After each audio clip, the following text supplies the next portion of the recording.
When you are working as a lifeguard, especially when you are providing resuscitative care or first aid, you may be exposed to blood, body fluids, or other potentially infectious materials.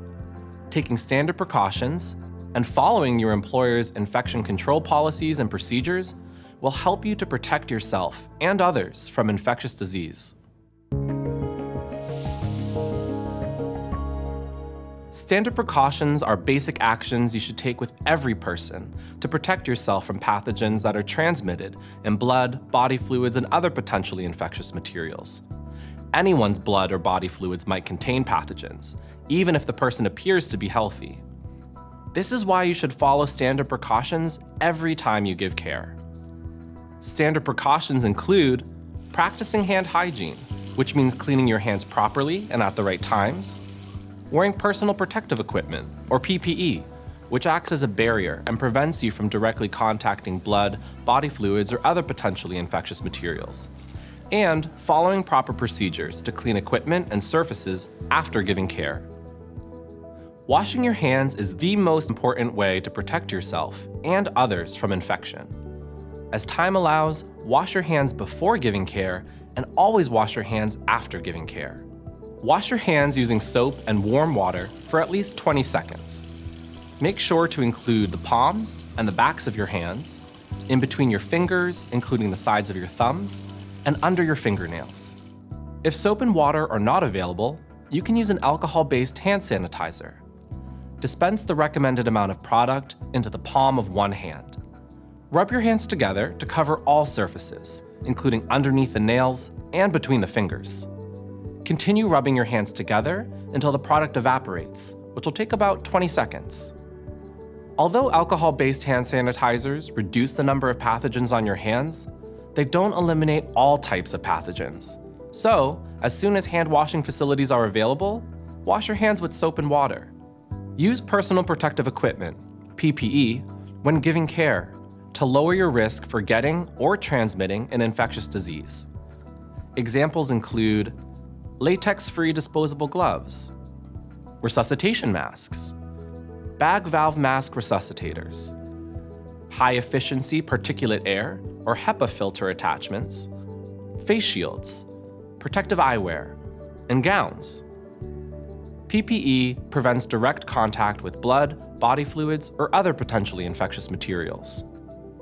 Use PPE as indicated by the situation. For example, if blood, body fluids, or another potentially infectious material may splash or spray, wear a gown and protective eyewear, or a face shield in addition to disposable gloves. Keep the PPE you use most often, gloves and a resuscitation mask, immediately accessible in your hip pack.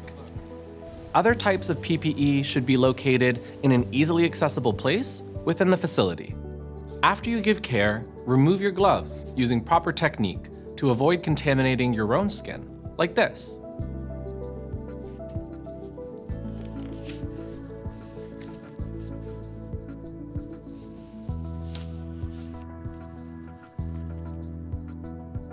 Here's how to remove disposable gloves, step by step. First, pinch the palm side of one glove on the outside, near your wrist. Pull the glove toward your fingertips, turning it inside out as you pull it off your hand. Hold the glove in the palm of your other, still gloved hand. Carefully slip 2 fingers under the wrist of the other glove. Avoid touching the outside of the glove. Pull the glove toward your fingertips, turning it inside out as you pull it off your hand. The other glove is now contained inside. Dispose of the gloves properly. Your facility may have policies that define when gloves should be disposed of in a red medical waste bag. Then, wash your hands.